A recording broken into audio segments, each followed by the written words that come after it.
everybody, welcome back to Friendsim, and now we're gonna actually do the good route. Yep. And befriend Stelsa and not screw up and not get killed by rain and all that good stuff. Yeah. So, are trolls just like more immune to acid rain than humans then? Probably. Also, it just occurred to me, okay, so there's like this, there's this thing called the Teal Fam AU or whatever. Mm-hmm. And,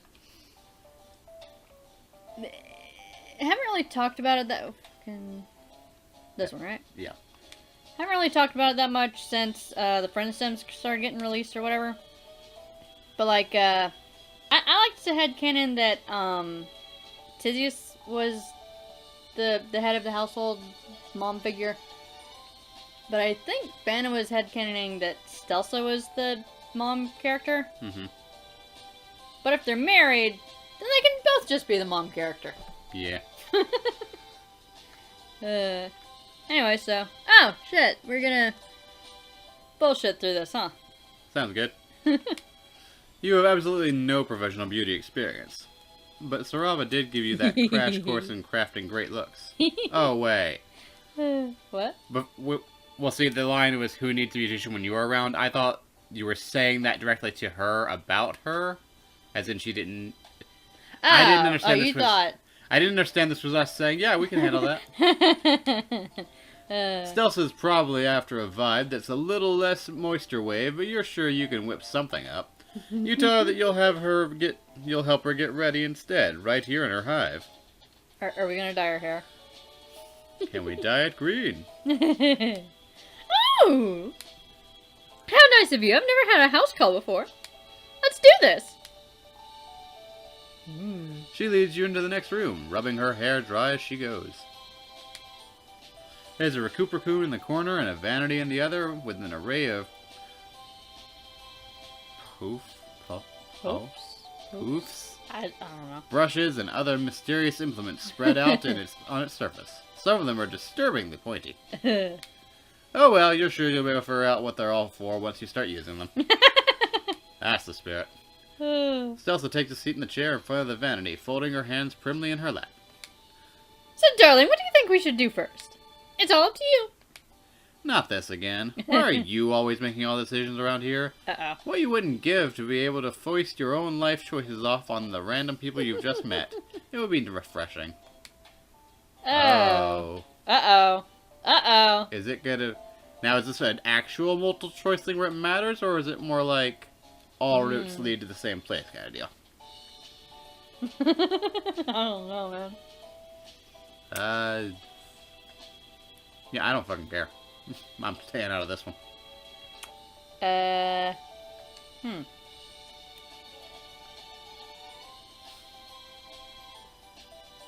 Let's go with the less deadly sounding option, because... Okay, I know Malik has his horns pierced. Okay. But, I don't know, man. What if that's like... What if that's like dangerous or something, you know? I'm sorry, what did...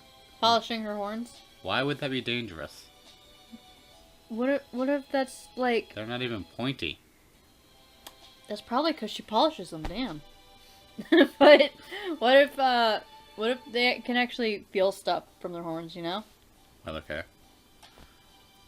What if pain, suffering, damage points? What if she's as tender-headed as you? Oh fuck. See? Either way, we're screwed. Right. So let's just do whatever. Gonna style her hair. Fuck you. Okay. The first order of business should be drying Stelsa's hair. Yeah, that makes sense. You pick up a funnel-shaped doohickey, and it looks like it might be a hairdryer. Fumbling around for a button, there isn't one, but you manage to turn it on by giving it a good squeeze. The mouth of the funnel opens up wide, emitting a hot blast of air along with a hoarse animal yell. You think you might actually see teeth inside? I just wanted to. Just don't think about it too much. That's the best you can do when it comes to literally any Alternian gadget. Thankfully, the noise soon fades to a low hum. Here's this. Stelsa passes you a piece of thorny bramble. It looks painful, but when you begin brushing Stelsa's hair, she sighs happily. Interesting being in this position for once. When Tizius is over, usually I'm the one doing this. You try to imagine Tisius letting someone give her a sweet do. Even when it hurts her girlfriend in the question, you have a hard time picturing it. Stelsa laughs. She has a surprisingly pretty, musical laugh. No, no. My dear Zizi isn't one for involved beauty rituals. She usually doesn't let me do anything more than just brush it, but it's still relaxing. Sliding the brush through Stelsa's hair is pretty relaxing. You allow yourself to zen out for a moment before shaking yourself out of it, casting around for something to talk about. What's up with good hairdressers? That's what good hairdressers do, right? Strike up casual conversation? Your eyes fall on an open book sitting on the table. It's the only object there that doesn't have anything to do with hair care or beauty, so it stands out like a sore thumb. Just like the items on the coffee table, it's strewn too haphazardly to look like it belongs to Stelsa. You think you see some of the tabs Tisius was using on the notes for her group project. Wait a sec. We picked bad route initially. Mm-hmm. So of course that meant I should be looking for bad routes. Because that's how I do. Uh-huh. But I went looking for the good route. Fuck, man. Should have gone for trying to do a bad route. Oh well. And if you look even closer, you think you catch the words revolt and history on the page header. Right, as Tisius' mate Sprit, Stelsa probably has big plans for dismantling the system from the inside too, after she becomes an auditor. Yeah. Or... Don't bet on that, man. You remark that you think it's really cool what she and Tisius are doing. It might be scary to stick it to the man like that, but someone has to do it. Okay, it's not exactly like conversation, but talking to Tisius about this has been so enlightening. If sad, then you'd really bonded over it. Maybe you'll bond with Stelsa the same way. You done goofed. Yeah. You done fucked right the hell up. Yeah.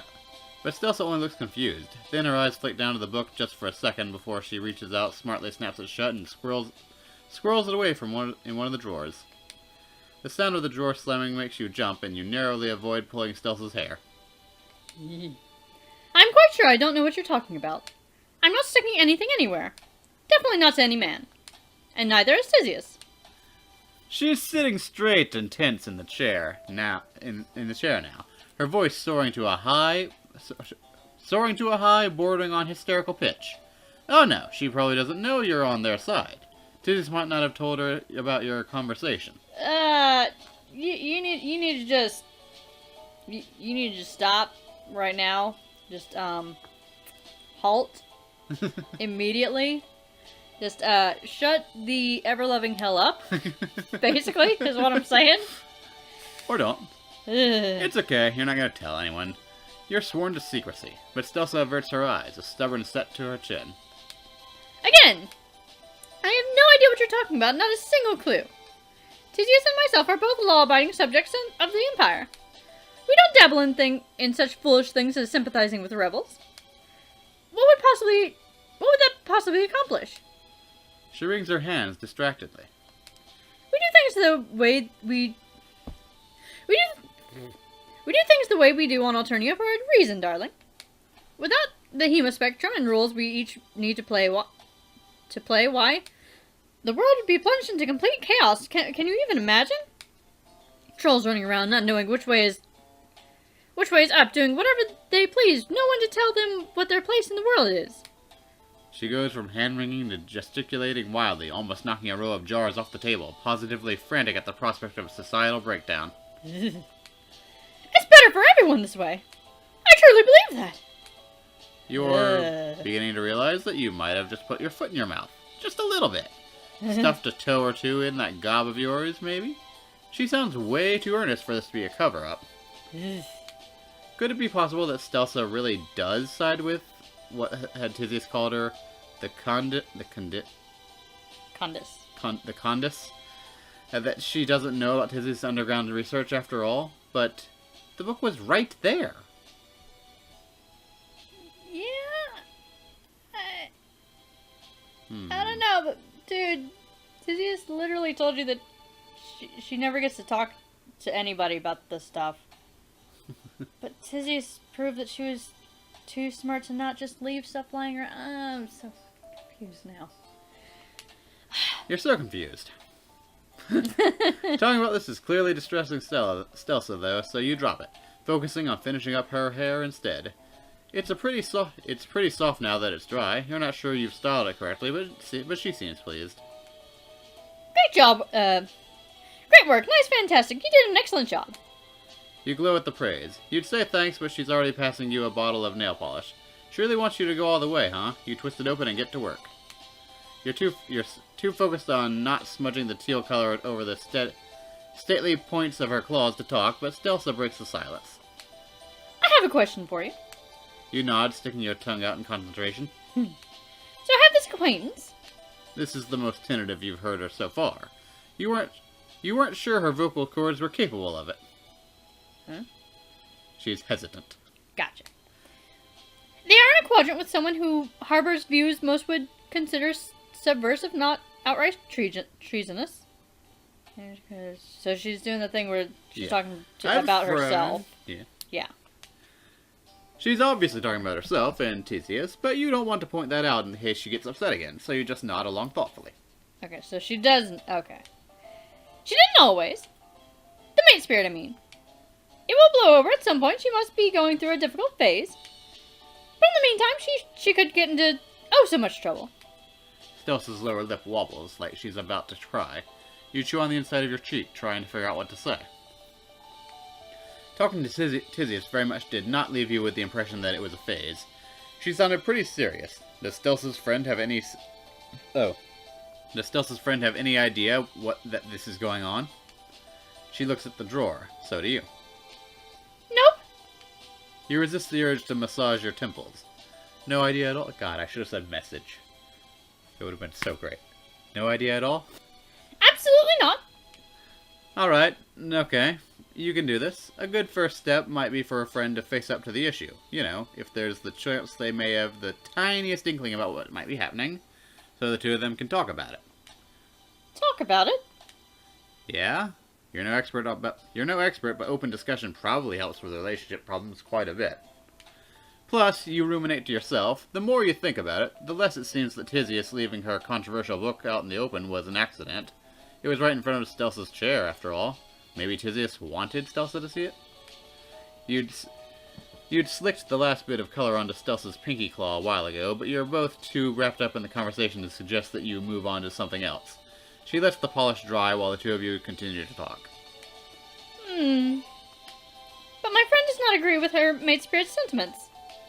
Discussing it would cause unnecessary friction, wouldn't it? Maybe, but even so, addressing the issue is probably better than pretending it isn't there. Besides, quadrant mates can coexist regardless of different beliefs, right? Yeah, you don't sound convincing even to yourself, but the platitudes seem to comfort Stelsa somewhat. Maybe you're right. Carefully, mindful of her just dried nails, she wipes away a few tears, much to your horror. Was that the wrong thing to say? But then you notice that she's smiling. I have not spoken about that to anyone. I've not spoken about that to anyone before now.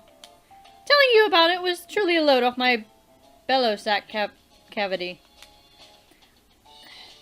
I'm certain my friend will be grateful as well. I shall relay your advice accordingly as soon as I can. You smile back at her weakly. You haven't been able to relate to very much when it comes to alternating in life, but boy can you relate to relationship trauma, and trolls sure seem to have plenty of it. You hope everything turns out alright, for her friend.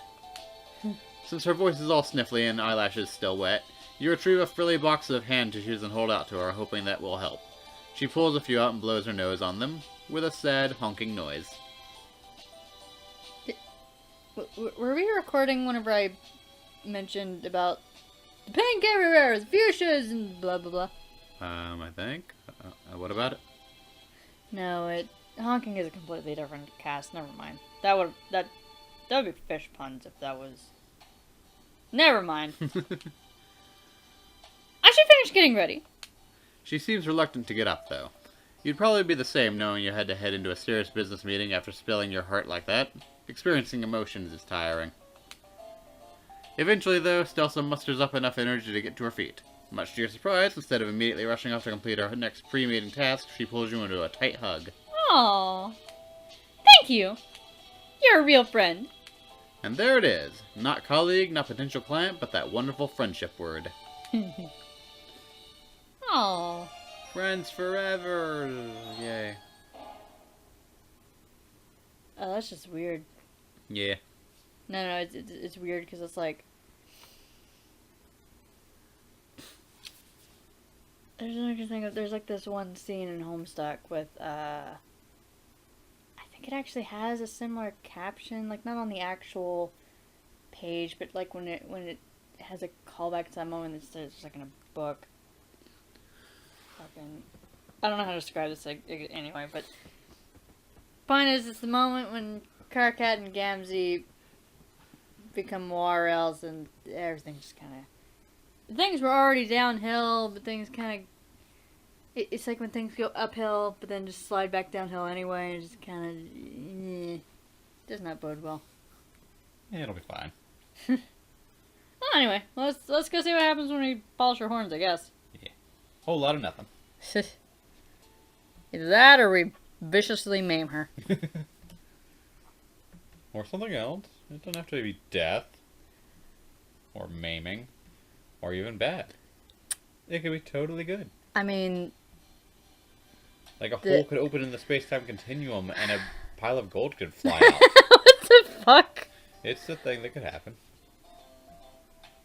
There is no reason it couldn't.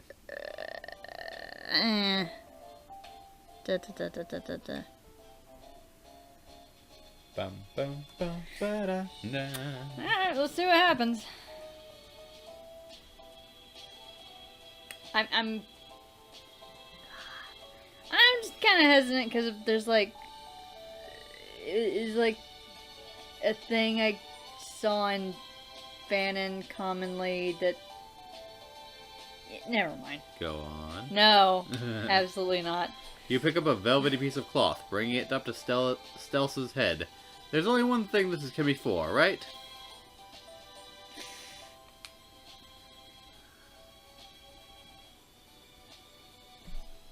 Sorry, okay. Wait, what are you going to do with that? Polish her horns to an impressive sheen, of course. They'll be positively gleaming by the time you're done with them. She grabs your wrist with one hand before you can do so. She's deceptively strong, holding you in such an ironclad grip that you can't move your arm at all.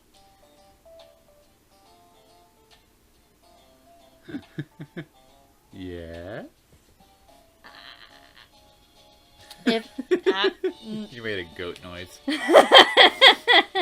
You'd been low-key admiring her toned arms earlier, but now you know for sure that the rack of hot pink dumbbells in the living room aren't just for show. Instead of looking pleased with what you propose to do, she looks uneasy, possibly even a little embarrassed. Yeah, polish my... So this is an anime, then. You barely get a glimpse of her discomfort expression before she's gracing you with another friendly smile, albeit one of a bit of a strained one. You know, I think I'm having second thoughts. It's reasonable for you to expect an alien like you wouldn't know the first thing about troll grooming habits. My mistake, I should have accounted for such cultural differences. But it's quite alright, I shall figure something else out. Is it just you, or was there a pointed pause before cultural differences? She's getting up again. Wait, what's happening? You thought the two of you were going to bond over a sweet makeover session, but she's pushing you back into the main area of her hive. Pretty forcefully, too. Thank you for offering your help, dear. So very kind of you, but I'll manage. Great to meet you. Just wonderful. Call me. Take care of... Have a nice life. Toodles, goodbye. She shoots you another lovely, yet very clearly fake smile and shoves you out the door. Yep. You'll be able to wait out in the rain just fine in this hallway, but being sprawled on your ass and on Stelsa's welcome mat all by your lonesome just isn't the same as hanging out with a new friend. Oh. Game over.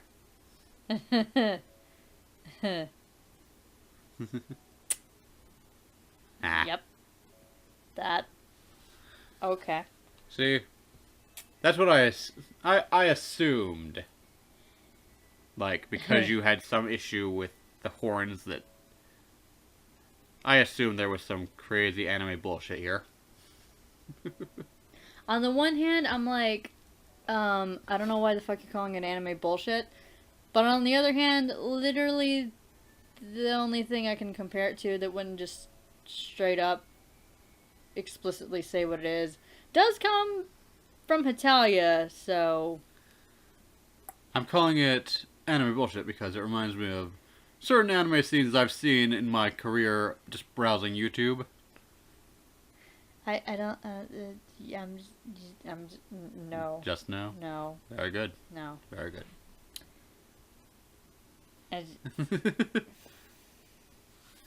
Like, what did I do? Anyway. That was fun and a great experience, and by the end of it, I am no longer feeling quite like I kind of want to die. Good.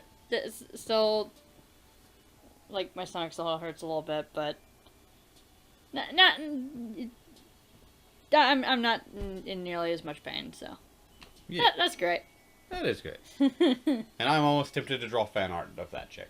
Oh, really? Yeah, randomly. That's cool. Almost tempted. But why only almost? I don't know, because I'm too cool for Friendsim and Homestuck and all that. Honestly, she doesn't really get that much fan art, so... Yeah. I'm sure the fandom would appreciate it. Well, They would appreciate it greatly, because the fandom really appreciates fan art, you know? that's nice of them. It's good to be appreciated. Anyway. Brain fog. Right, so we'll see you guys in the next thing, and if you want to watch Let's Plays that aren't strictly Homestuck related, you gotta go check out his channel. You must check out my channel, which I will not name drop here. Just like I didn't do it before. Well, the link will be in the description, and you have no idea when you're gonna start uploading them? Nah, like, I want to actually get something to upload. Like, I know we've got the off playthrough that we started on, but... Yeah, we have, like, several episodes recorded. I don't remember how many we have, but we have a bunch recorded, and then we have... What's the... The game with the... You play the kid with the baseball bat, the psychic powers, what is it called? It's called Super Smash Brothers. No. Ness thingy. With the... Yeah, he's a character in Super Smash Brothers. Earthbound. It's called Mother. I don't fucking care. Fuck. It's coming back. Well, Fuck. but anyways, thank you for sticking around for this bull honk. Catch you later. All that jazz. Bye, everybody. Goodbye.